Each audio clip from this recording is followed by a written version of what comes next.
Support for This American Life comes from BetterHelp. Sometimes you're facing a crossroads in life, and you don't know which path to take. Maybe you're thinking about a career change, or feeling like your relationship needs some TLC. Whatever it is, therapy can help you map out your future and trust yourself to find the best way forward.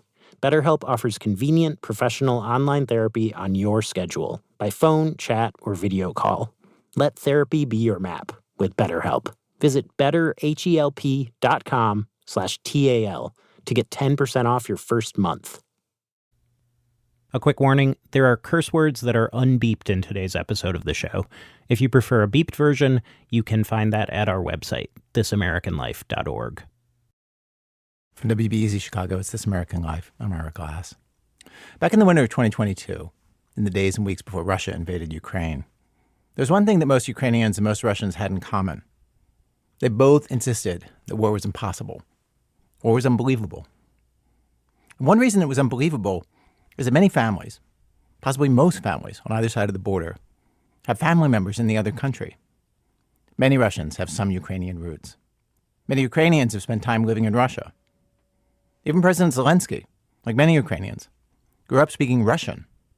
He had a career in Russia, starred in Russian movies, performed comedy for Russian audiences. Even Putin's seen him perform. Called him a good actor years ago. So when Russians did start the war, it wasn't just on the battlefield or in the airspace over Ukrainian cities. It was within families. This is something I had no idea about, the way a conflict like this might take the normal disagreements between people and blow them up. When you think about it, like, of course, right? It was the writer Masha Gessen who explained this to me. Masha was born in Moscow, moved to the United States as a teenager with their family, then moved back to Russia as an adult to work as a journalist. They've written several books, now currently a staff writer at The New Yorker. And what Masha's put together today is a very unusual story where they try to capture what this is like by looking at one family and the fights they get into related to the war. So what you're about to hear is one family and 8 fights. Here's Masha. In normal times, we keep the peace in families by letting things go, by accommodating, by forgetting things, or pretending not to notice things. But when war starts, even the quietest, most conflict-avoidant people start fighting. Just before the war began, on February 21st, 2022, 2 people sat at a long dining table in a Moscow apartment. These are my friends Nadia and Karen. They're at the center of this constellation of people I'm going to tell you about. I've known Nadia the longest, since she was a college student in Moscow about 25 years ago. She was tall, blonde, butch, very cool. She still is. Soon after graduating in 2003, she moved to Kyiv. And there's Karen, a gay man, a friend I've known through many relationships. 12 years ago, Karen and Nadia had a baby together. They lived in different countries, but it didn't seem like a big deal. Karen was in Moscow, Nadia in Ukraine, in Kyiv. So their son, Luka, was growing up in Kyiv, but regularly visited his dad in Moscow. And on this night, all 3 of them were in Karen's apartment in Moscow. Luka had gone to bed. The adults were watching a speech by Vladimir Putin.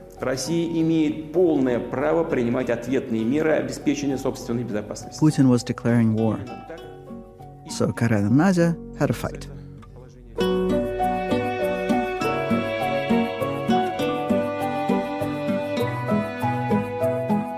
Fight number 1. Where does Luka go? Even before Putin's speech, Nadia was ready. She didn't think the war would happen, but she'd made a plan for Luka if war broke out. A plan she hadn't told Karen about. Until now. By that time, I already knew that we're not going back to Ukraine. We already had tickets to Berlin. And who said what? What was the argument? Well, before he was saying nothing's going to happen and you exaggerating and things like this. But then he was like, okay, maybe something's going to happen in Ukraine. But you definitely shouldn't, take kid away to some other country. I was like, if there's going to be a war, it is safer to stay in Moscow. This is Karen. Because nobody's going to attack Moscow. I live 10 minutes walk from Kremlin. So I can't imagine the war can come into town.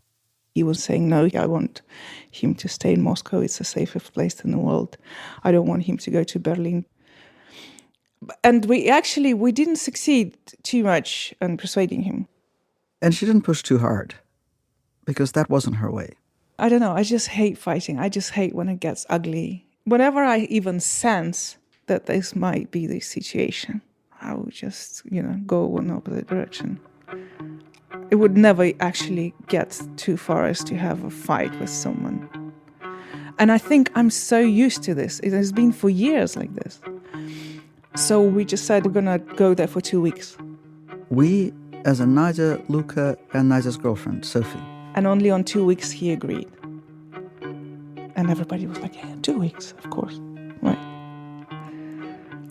But then I called Sophie anyway and I said, take everything, including the summer clothes. Including the summer clothes.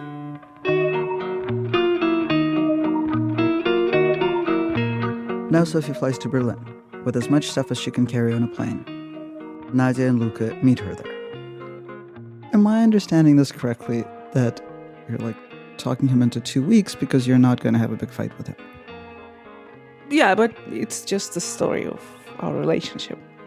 We're just avoiding the conflicts all the time. Well, she is. This is how she is with everyone.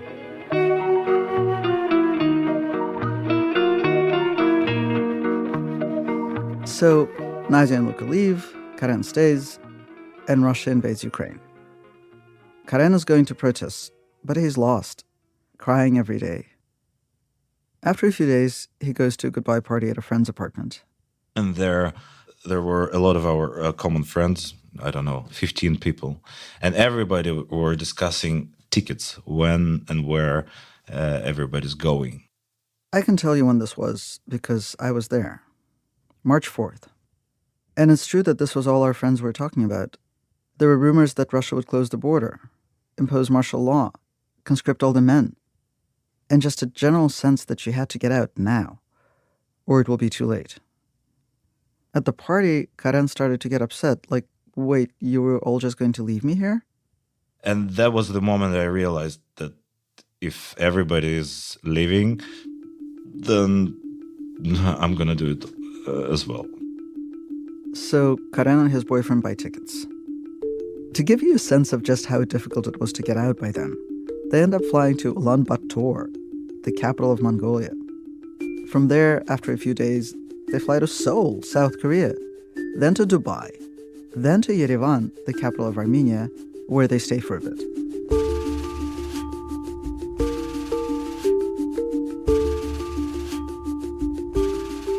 Fight number 2. Who is Russian and who is Ukrainian? To understand the roots of this next fight, we have to go back a long time, to New Year's Eve 2010, when Karen and Nadia met. My friend Vera, she introduced me to Nadia, saying, this is Karen, and he wants to have a child, and this is Nadia, and she wants it too, so please invite me when everything is done, and you're going to baptize your kid, and I'll be his or her godmother. And that was it. And we were like, okay, let's talk. And several times we talked about it, and we decided, yes, let's do it. They were 31 and 28. They were both queer. They were both Buddhists, so they had that in common. Other than that, they didn't discuss any of the big issues of how to raise a child. What school he would go to, what languages he would speak, how they would explain the world to him. Nadia knew she wanted to raise him in Ukraine. She'd moved there from Moscow years before this. Karen wanted to stay in Moscow, but he'd visit. They weren't exactly friends. They went straight to being co-parents. They figured they'd work it out. A few years later, it was time to choose a school for Luca. Nadia had to make a commitment to the next 10 years or so of her son's schooling and the language in which he was going to study. At the time, Kyiv had schools with instruction in Ukrainian, Russian, English, German, French. Nadia was struggling to make a choice. But Karen had a definite opinion. Of course, I was hoping that he will study Russian and he will read and write in Russian. I mean, all his family, including his Ukrainian part of the family, speaks only Russian, and he's thinking in Russian. He never reads in Ukrainian.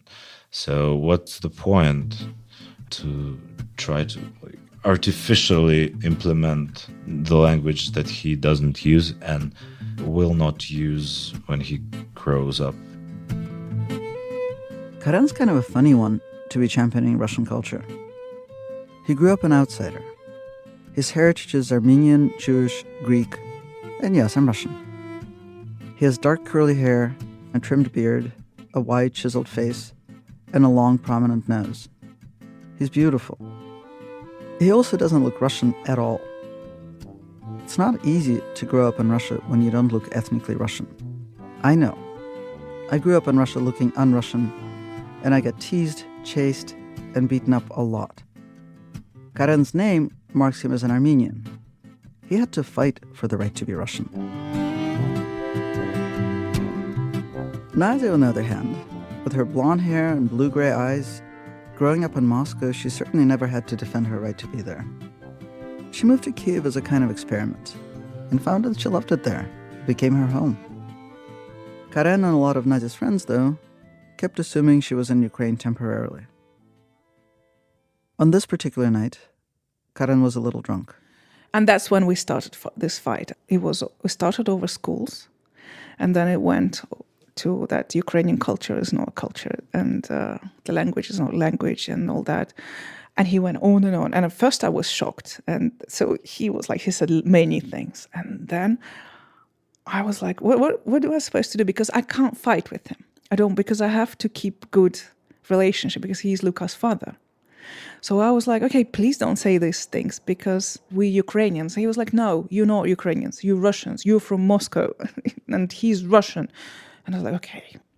Yeah, of course I was biased, and I'm still biased. But biased how? Biased toward Russian heritage. This is an important part of my identity, and I was convinced that this is an important part of his identity also. In fact, Karen had always hoped that Nadia would move back to Moscow. Nadia had zero intention of doing that. The thing is, I always hated the idea that he has to go to Moscow, even over the vacation. And I never liked the influence it was on him. Not that she said this to Karen. Why start a fight? Because all the time Luca was going to Russia for 1 month a year, his father was insistently feeding him, you're Russian, you're not Ukrainian, you got nothing to do with Ukraine. There's no such thing as Ukrainian culture. The Ukrainian language is not good, and there's this tremendous Russian culture, you should heading towards that. And then Luca would be coming back and saying, no, I don't like to attend some Ukrainian holidays or wear vyshyvanka. And I was like, well, why would you do that? A vyshyvanka is a traditional Ukrainian embroidered shirt. Karen told me he didn't have anything against Ukrainian tradition in particular. We all know that traditional costumes are just literally bad taste for everybody. No matter if this is vyshyvanka or traditional Russian costume, we look down to that in general because it's silly, because it has something to do with the nationalism we all hated, always. At least we thought we hated. There's a big difference between Russian and Ukrainian national costumes. The vyshyvanka, long before the war, was a symbol of the renaissance of Ukrainian culture and identity after the fall of the Soviet Union. Ukraine was a former colony of Russia. Karen, like most Russians, was oblivious to this. This is not about Russia or Ukraine. This is about sense of style. Kind of. To Nadia, it was about Karen's attitudes toward all things Ukrainian. He thought Kyiv was a backwater. I hate to mention it, but he was visiting museums or theaters or concerts only when I was coming to Kiev, and I took him to like same 2 or 3 museums, and not to mention theaters. There are almost none in Kiev. How much theater and museums did you get when you were a kid?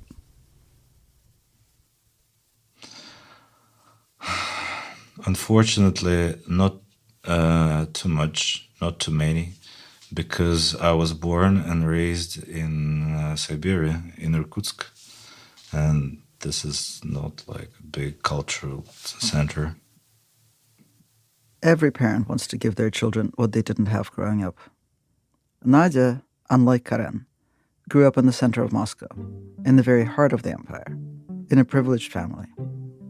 Karen couldn't believe she was willing to give up what he had so longed for as a kid. Nadia, for her part, wanted to avoid conflict. So in the end, Luka didn't go to a Ukrainian school or a Russian school. He enrolled in a German school in Kiev.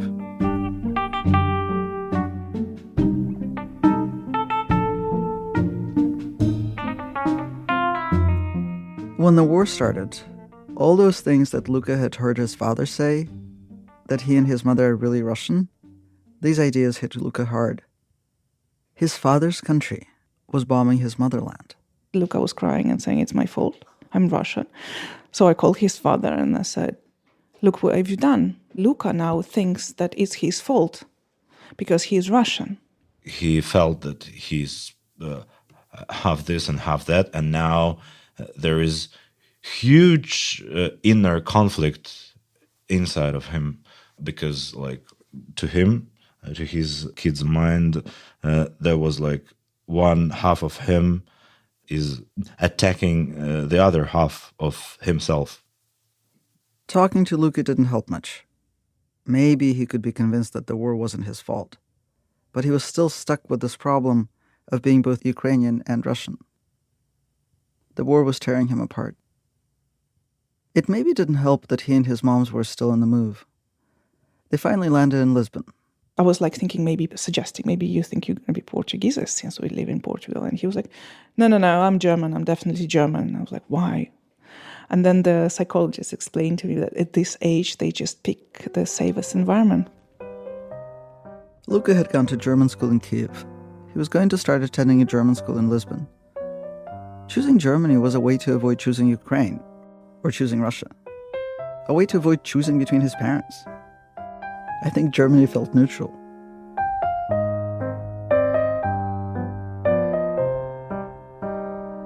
Fights number 3 and number 4. Crimea and the globe. A few years back, Karen surprised Nadia. For his part of summer vacation, he suggested taking Luka to Crimea. Crimea had been under Russian occupation for several years. Once upon a time, it had been a vacation destination for both Russians and Ukrainians. But after the occupation, Crimea was off limits for Ukrainians. And I was like, no, we don't go to Crimea. And they were like, saying, no, come on. Because the whole family of his father used to spend summer in Crimea. So they will continue doing that. And they were calling us and saying, can Luka come so the kids can spend time together? And I was like, yeah, I don't mind. But we don't go to Crimea, we Ukrainians, because it's not our land. And there's the whole thing about it. Imagine you live in a house and one day someone comes in with a gun and just takes over the second floor. And it wasn't a bunch of empty rooms. Your cousin was living there. Now your cousin isn't allowed to talk to you. And suddenly your friend goes, hey, let's go visit the guy who's living on the second floor of your house. I've always liked the view from there. I never shared this point of view that you cannot visit annexed territories. Well, I guess for Ukrainians, it's completely different. For them, if you go there, it means that you support the idea that Crimea is part of Russia or that was legal. You really couldn't see what the big deal was. They'd go there, support the local economy. After all, the people of Crimea weren't to blame for being occupied. There's no way I can explain what I feel. So the only way I could say, okay, doesn't matter what I feel. Probably you're right. But on the 1st of September, the kid would have to go to Ukrainian school. And when they ask him how he spent the summer, and if he says he goes to Crimea, he's going to be in big trouble. That worked. The Crimean vacation was averted. But then came the globe. When Russia occupied Crimea, it printed up new maps and made new globes that labeled Crimea as part of Russia. And as Nadia recalls, Karen and his boyfriend were coming for a visit and bringing a globe as a present for Luka. And on the plane, they realized that this is a Russian globe. It showed Crimea as a part of Russia. This would be a problem when they'd land in Ukraine and have to go through customs. And they got really scared that somebody would decide to check it, and they'll be in a big trouble. They'll be stopped and not allowed to enter the Ukraine because they brought the globe with the Crimea being marked as part of Russia. So they were really scared, but they couldn't throw it away because it's a big thing to get rid of. It's really obvious. And, in the toilet, it's not even many places where you can leave it. So they kind of had this poker face, and they crossed the customs, and nobody even checked. They left the airport, they took a taxi to Nadia's house, they gave the globe to Luka, and they told the story of how they had this realization on the plane and were stuck with the globe. And it was like the biggest joke. They would keep telling it to everyone. It was like, how funny, imagine how stupid. And I was like stuck with this thing in my house. The globe was Luka's, but it was Nadia who felt stuck with it. I don't want to offend your father's feelings. It's really nice that it's your present. And I know if I throw it away, it would be a huge scandal. So I was kind of saying, I'm really, really sorry. And I totally understand. But again, it might be some other Ukrainian people visiting my house and get offended. So I'm really sorry, but I'm getting rid of this globe. This is how it always been like this. I couldn't really say, what a fucking stupid idea. Why the hell you brought this globe, to my house, give it to your son. I always have to be the long way after other people might get offended.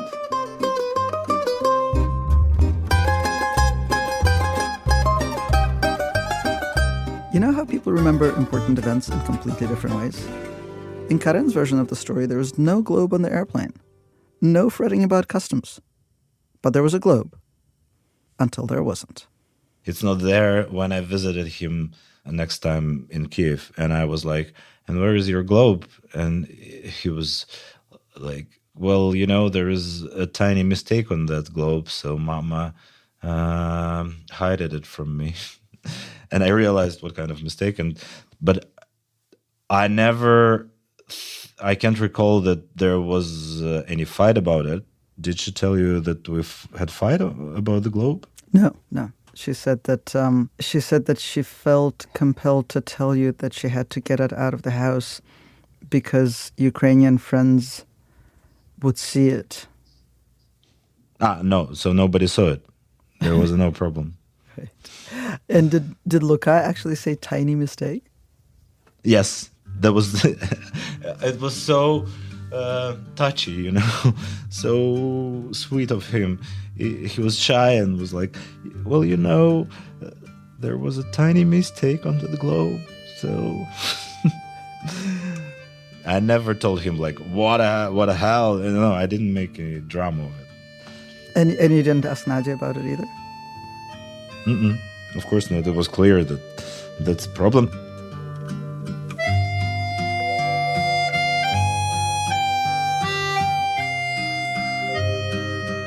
Fight number 5, Bucha.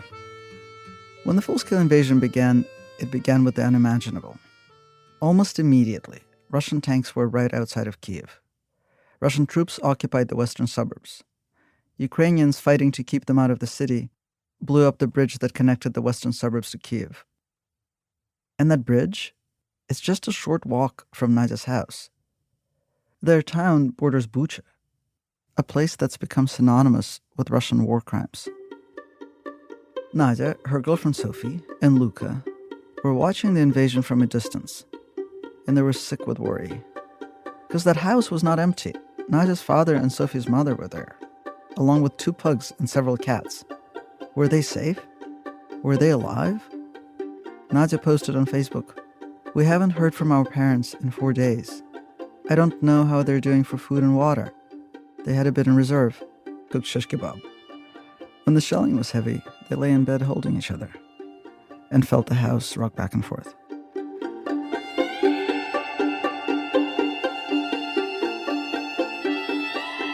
Finally, Nadia got hold of some Ukrainian soldiers in the area who told her there was a way out and they'd help. The soldiers came to the house and told Nadia's father, let's call him Alex, he had half an hour to pack. Это смешно. Oh, that's funny. Я упаковал то, что я считал особо дорогим. I packed that I thought was particularly important. Я взял кофеварку. I took a coffee maker, a supply of coffee that I thought would last for 6 months, half a suitcase of coffee. Чемодана кофе. Then, for some reason, I decided I should bring wine. And so I packed a suitcase of wine. Чемодан вина я собрал. And then I decided to take some things that I thought would dear to Nadia. Nadia. For some reason, I took some of her Buddhist figurines. Ее буддийские статуэточки. It was a Buddha statue from IKEA. Wait, a Buddhist statue from IKEA? Yeah, 10 euro Buddha statue. Because it was standing in the kitchen and like in the middle of everything. And my father thought it's somehow valuable.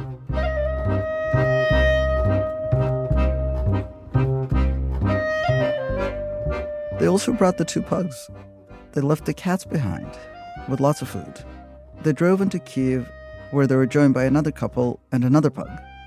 By this time, the car was so tightly packed, with stuff on top of people and pugs on top of stuff, that doors could only be closed from the outside. And they started driving, and it was really difficult with all these checkpoints. Everybody was like traumatized, obviously. And this Ophelia, the one pug, she started to have a heat or whatever, yeah.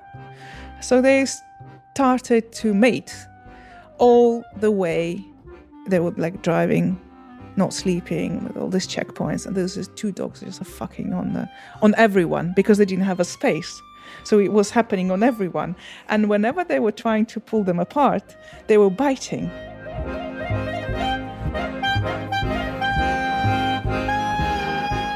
Alex dropped off Lena and the other couple and the male pug in western Ukraine and continued on to Bratislava, the capital of Slovakia, where he picked up Nadia for the drive through the rest of Europe. So it was my father and 2 dogs in a really smelly and dirty car full of some weird stuff he grabbed from the house when he had half an hour. Nadia disposed of some of the junk, including the giant IKEA Buddha, almost as soon as she got in the car. Then they kept driving. And so we were driving, and at some point the news came that about Bucha. We started getting the pictures. Ukrainian troops had just entered Bucha after a month of Russian occupation. And what they saw was bodies. Bodies lying across sidewalks, bodies in the middle of the street, bodies with their hands tied behind their backs, demolished and burnt out houses, the charred remains of tanks, and more bodies of ordinary residents of Bucha who had been executed. These were pictures of streets Nadia and her father knew intimately. There was a park in Bucha where Nadia used to take Luca. So Nadia was in the passenger seat, looking at her phone and seeing photos of the bodies. Then she and her father switched. She took the wheel. So and I kind of mentioned this Bucha thing, and I said, do you know what happened in Bucha? He was like, no. So I told him, and he was really surprised, and he was like, oh my God, really? And I was like, I told them all I knew, and he was trying to figure it out in his head, and then he was like, no, I can't believe in this. This must be, you have to check this information. It can't be true. And I was like, no, I already checked it. It was everywhere this morning, and the sources are reliable. And he was like, no, it can't be. And he started giving me this lecture on Ukrainian propaganda. Alex is Russian. He moved to Ukraine with Nadia 20 years ago. They built a house together, and he loved it.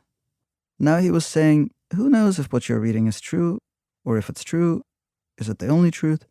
And anyway, things are never so black and white. And I was like, wait. Let's not discuss Ukrainian propaganda. I'm telling you about the situation that happened in Bucha, which I consider my hometown.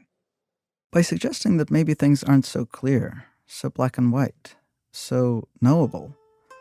Alex was in fact doing what Russian propaganda does. Its main message is that no one really knows what happened. If you weren't there, you can't judge. Everyone has a vested interest in everything. No one is a reliable source. It provides people with a myriad ways to avoid the truth, and no way to know it. But of course, Alex was there. He had just been there.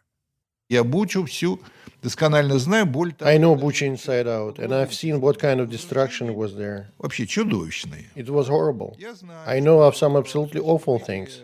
When soldiers would come to people's house, when they turned all over the houses, looking for weapons, looking for terrorists. And I even know of a friend who went to get bread, and while he was getting bread, he was shot and killed. И это я все знаю, и вот это мне все понятно. And I know all of this. I'm well aware of it. But the thing is, when people talk about mass burials, about people shot with their hands tied behind their back, Ну, я же как ученый. you know, as a scientist, I believe in facts. But these events, I just haven't seen this for myself. Ни за что я не могу в это поверить. Я просто отказываюсь в это верить. Я отказываюсь верить в то, что пришел там русский. It's not that I can't believe in it. I just refuse to believe it. I refuse to believe that Russian soldier came and took civilians, that he tied their hands, took them all out, and then shot them all. Взять, согнать людей, завязать руки и в яме пострелять, но я просто, психологически я в это как бы отказываюсь верить. I mean, that's just genocide. To take people and tie their hands and shoot them. Well, I just psychologically refuse to believe in that. So this was happening while they were driving through Spain. Nadia behind the wheel, reeling from the photos from Bucha that she had just seen, and Alex in the passenger seat, arguing his way out of believing that the atrocities actually happened. And the thing is, Nadia and her father are very close. They moved to Ukraine 20 years ago together because Alex wanted to try living there. They built that house together. They lived together. And she had just lived through the hell of not knowing if he was alive or dead. And now these pictures from Bucha, they showed how close the danger had been and just how awful. And this was the moment Alex chose to use the language of Russian propaganda and say maybe things were not so black and white. And I remember because we were driving through Spain and it was heavy rain. And then I said, please stop. Because if you were my father, If you weren't my father, I would get you out of the car here, even though it's rain. And I said, please stop and let's never ever have this type of conversation again. And it was silent for a minute. And then she said, blood is not water. that's Russian for blood is thicker than water. He was trying to, ease this situation. But that's when I understood that it's serious between us, this gap. They kept driving in silence.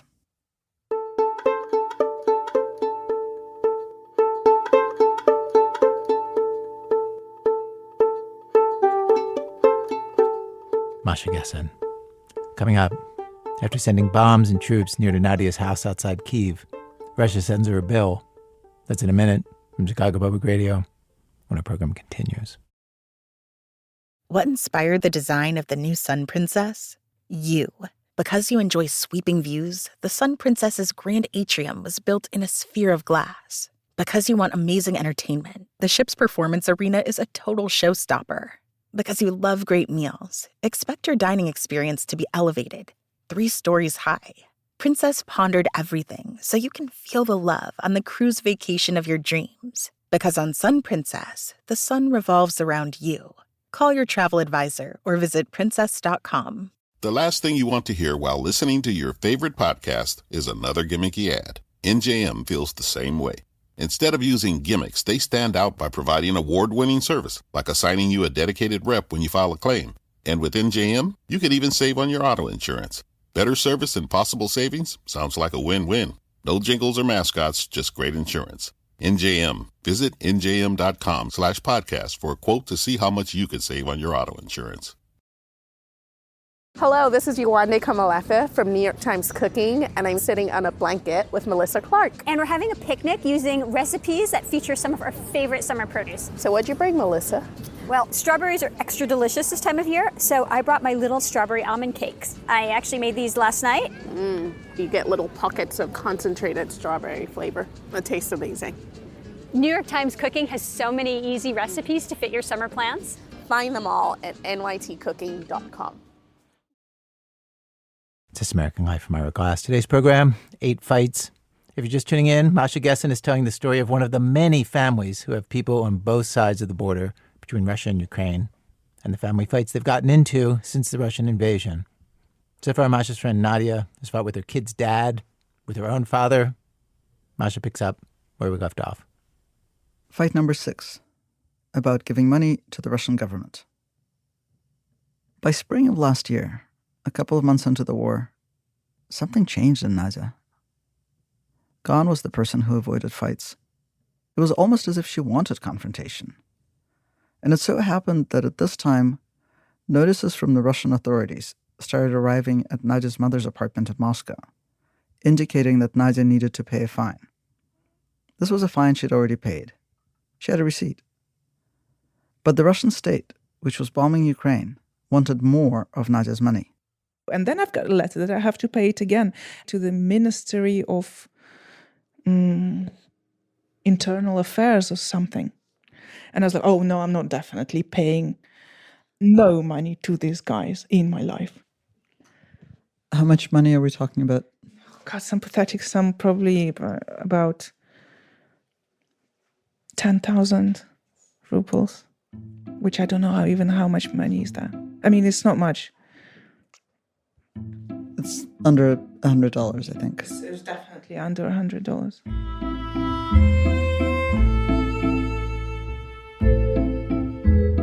Nadia wanted her mother to do something about it. Nadia demanded that she go to the tax office and appeal the fine. She wanted her 70-year-old, 5-foot-tall mother to go up against the Russian bureaucracy over less than $100. And she wouldn't let it go. She kept calling. Her mother understood why Nadia was upset. She opposes the war too. But she's Russian, and she looked at this fine the way a Muscovite does. She thought Nadia should forget about it. Ну, я же здесь живу, все мои налоги, все деньги, они так и так идут на... Так что для меня это не проблема. She's saying, I live here. All my taxes, all my money already goes to them anyway. So it's not a big deal for me. Nadia knows that her mother opposes the war. But that's just the thing that's driving her crazy, that her mother is so resigned. And I said that, you know, there's the whole thing about you Russians, that you just can't be bothered. And you pay money to this government because you can't be bothered not to pay. And this is why the whole thing is happening.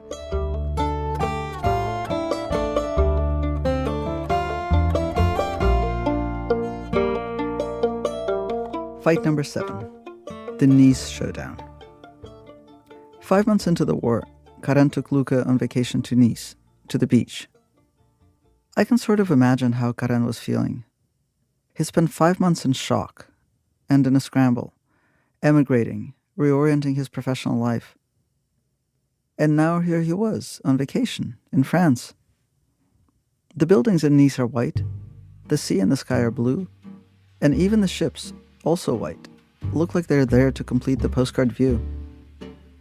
Nice is a place a lot of people from the Russian Empire had gone to about 100 years earlier, fleeing the revolution and civil war. Karen must have imagined that they experienced the same combination of feeling dislocated and soothed by the beauty of it all.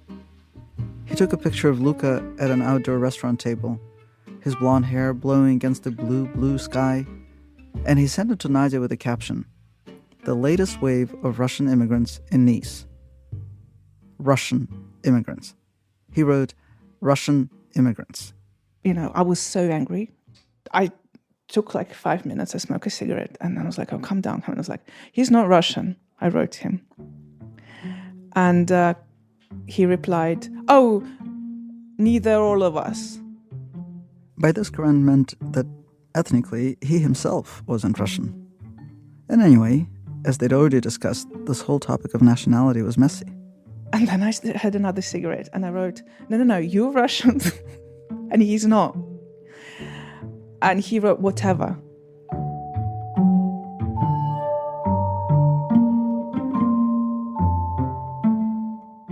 And then I smoked another cigarette, and then I thought, okay, no, I'm not going to leave it this time. And I wrote him everything. But this time I was like, no, let's get it straight.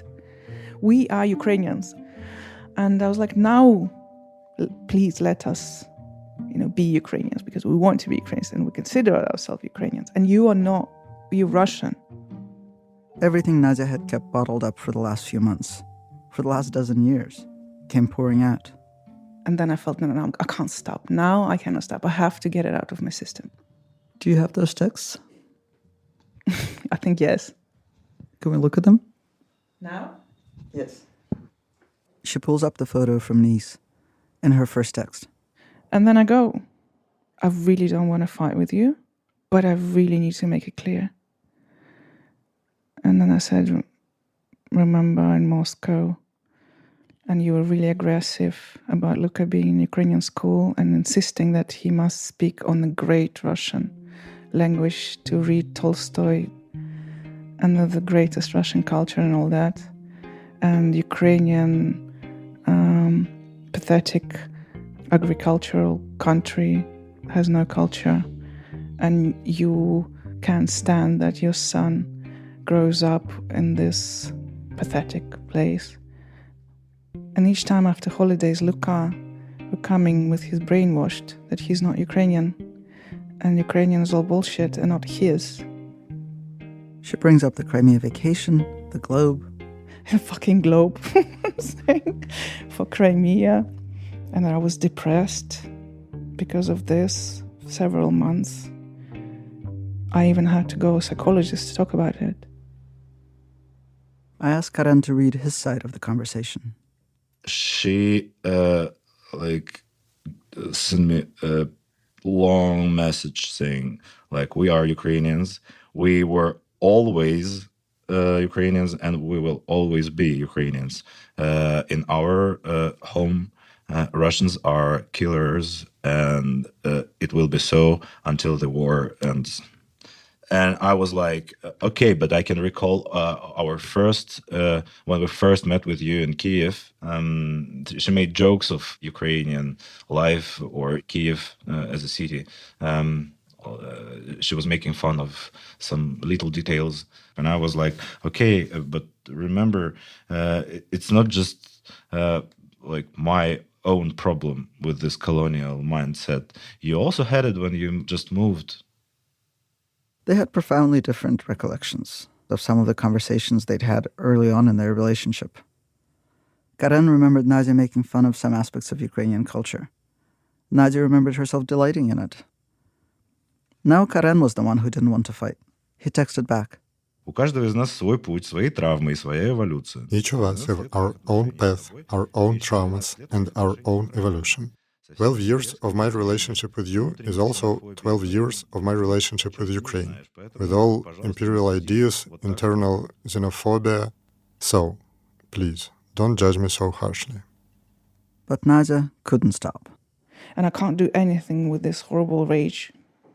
And your son has to live with this mother, which hates all Russian in the world and in herself. So at least, please, allow him not to be Russian and not to suffer from this. That's what we had. And then he's being really sweet. I know what you feel, blah, blah, blah. На что я и отвечаю. To which I answer. Тут мы подошли к главному. Here we have approached the most important part. Maybe you won't believe this, but every day I think about you and how painful this is. Я понимаю, что война и горе цементируют твой украинский патриотизм, и я это уважаю. I understand how the war and pain cements your Ukrainian patriotism, and I respect that. Your personal history is your own business. I won't tell Luka anything. He'll come to understand everything himself one day. And that's it, actually. And that's it. We were done. I mean, I said everything I always wanted to. Yeah. What does it feel like reading this now? It's much better than I thought. I actually, I thought I was really aggressive because I really felt. But it's really cool. Cool in what way? What are you saying? I don't regret anything I said. Not a word. I didn't lose it. Before all these years, I've been too patient. And that's it. I think he got the point.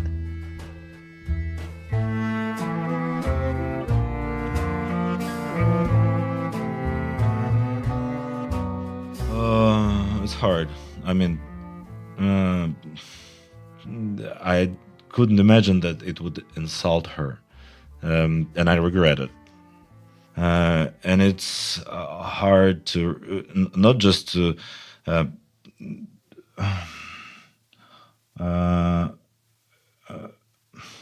признавать ошибки. To admit your mistakes. Admit, yeah. It is not even hard to admit those mistakes. It is even harder to realize that you had those mistakes as your mindset for such a long time. Can you describe the mindset?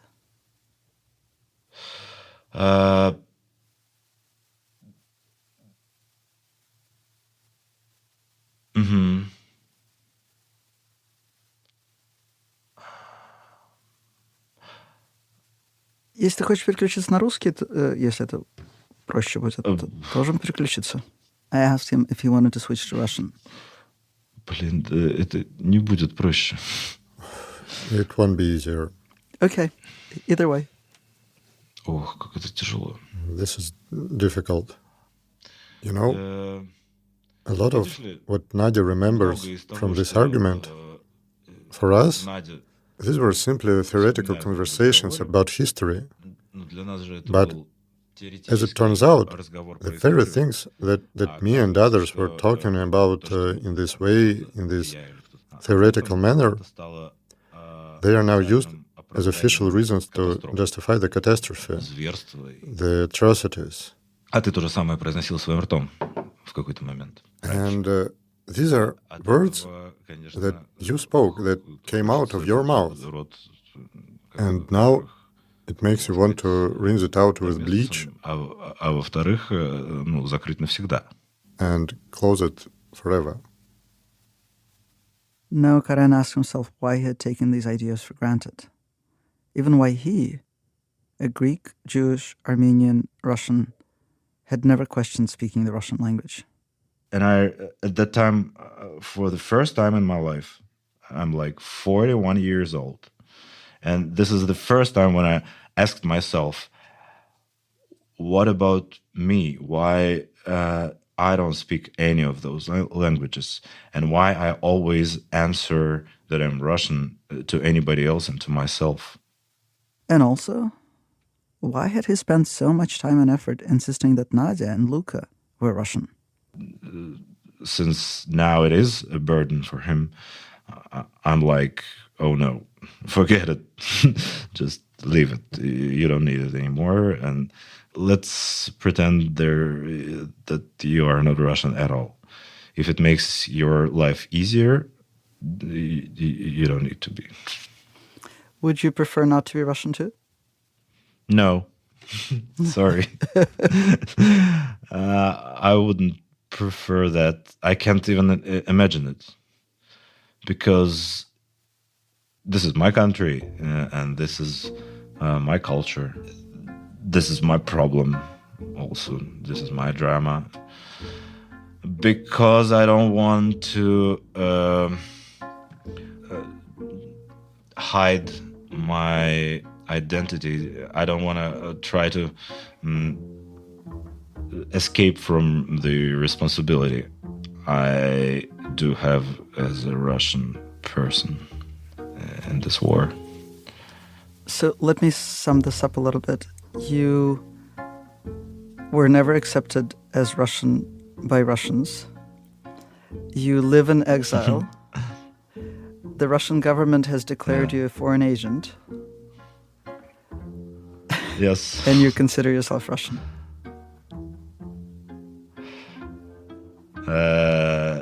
Does it sound like a sort of schizophrenia?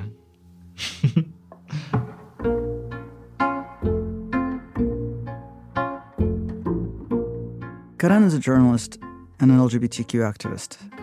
Two things the Russian government hates most. That's why he's been designated a foreign agent. Nadia and Karen both felt better after that Nice fight. They'd cleared the air. Nadia felt heard. Karen felt like he'd understood something. For one thing, he understood why Nadia said that she and Luka were Ukrainian, and how important that was. Their relationship improved.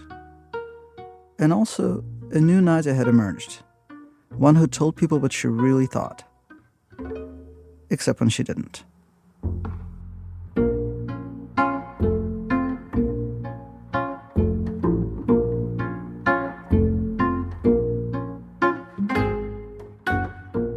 Number 8. The fight that wasn't. Nadia comes from a long line of diplomats. Her grandparents were diplomats. And her mother really hoped Nadia would be a diplomat too. Which brings me to Nadia's stepfather, the man who was present for most of Nadia's childhood. Nadia adored him. She calls him Dad. She never called Alex that. Long after he and Nadia's mother divorced, they stayed in touch.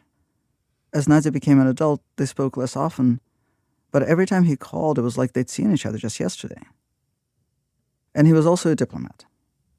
In fact, he still is a diplomat, a Russian diplomat, who is still working in a high post.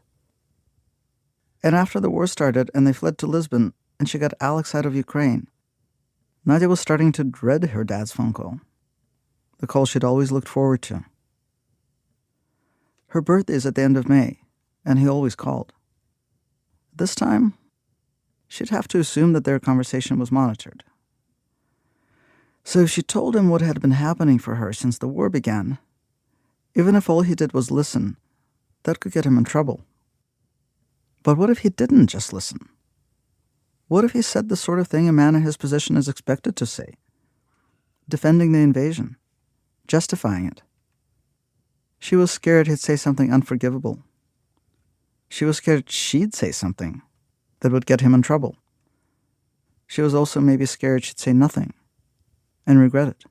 He's quite old, so he'll be retired soon. So he's got like a few years left.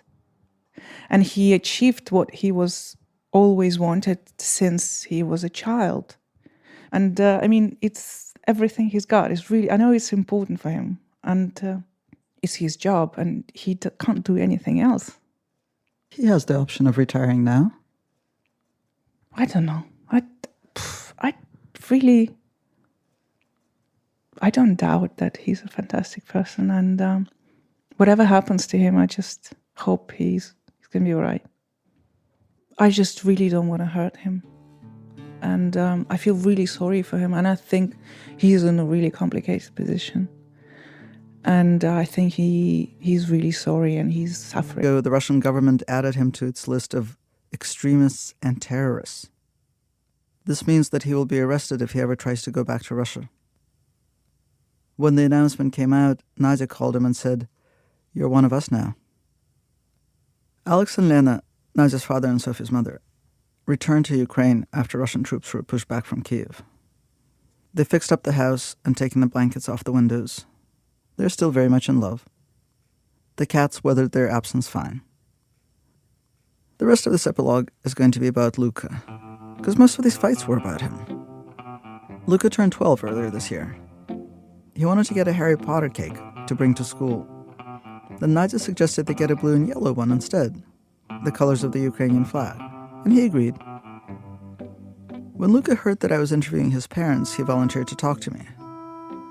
But when I asked him about specific conflicts from the past, the Vyshyvanka fight, the Crimean vacation fight, the Globe fight, he drew a blank. Globus.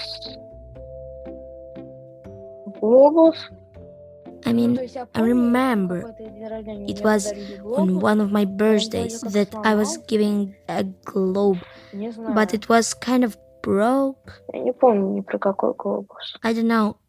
I don't remember any globe. The Ukrainian flag cake was Nadia's idea.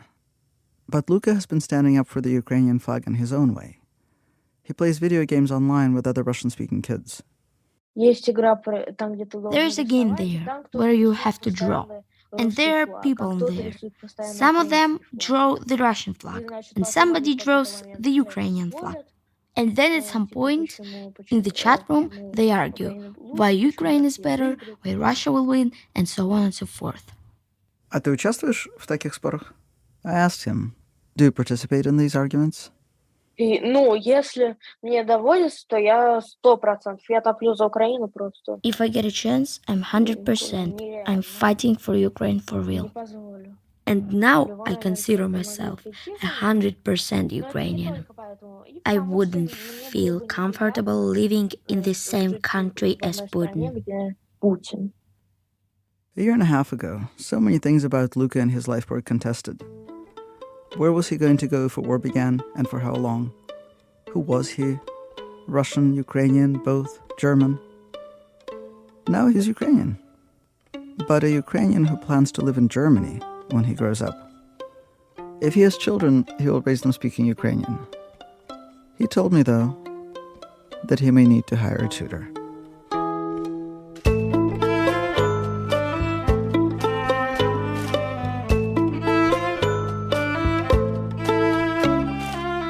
Masha Gessen is a staff writer for The New Yorker and the author of several books, including The Future is History. Inside your fireball, there lives a crucial sound of all. Familiar and undividable will hold me up when all goes down. Masha's story in today's program was produced by Valerie Kipnis and some Russian journalists, Andrei Borzenko and Liko Kremer. The co-founders of the podcast company Libo, which makes podcasts in Russian. This story is a co-production with them, our first. Their website, libo.me. The people who put together today's program include Bim Adewumne, James Bennett II, Zoe Chase, Michael Kamate, Aviva de Kornfeld, Cassie Halley, Seth Lynn, Stone Nelson, Ryan Rummery, Alyssa Shipp, Ike Streese, Kandaraja, Marissa Robertson Texter, Matt Tierney, Nancy Updike, and Diane Wu. Our managing editor is Sarah Abdurrahman. Our senior editor is David Kestenbaum. Our executive editor is Emmanuel Barry. Special thanks today to Misha Galkin and Mark Kipnis, who you heard doing English voiceovers, Piotr Rosavin, Sophie Pasquale, and her mom, Yuliana Vernigora, Yana Mandrikina, and Stefan Steinberg. Our website, thisamericanlife.org. You can stream our archive of over 800 episodes for absolutely free. Also, we have on there now new merch, including genuinely wonderful Tory Mala t-shirts. Take a look, you'll see what I'm talking about. Again, thisamericanlife.org. This American Life is delivered to public radio stations by PRX, the Public Radio Exchange. Special thanks, as always, to our program's co-founder, Mr. Troy Malatia. He told me recently, that's it. No more pasta, no more rewatching The Godfather, no more gabagool. No, I'm German. I'm definitely German. I'm Eric Glass. Back next week with more stories of This American Life.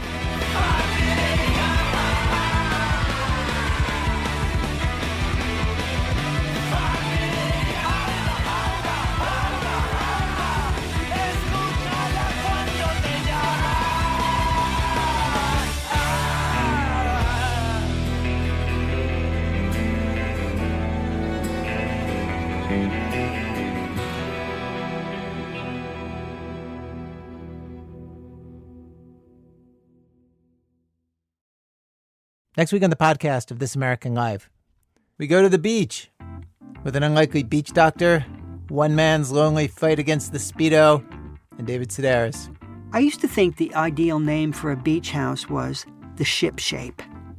Now, though, I had a better idea.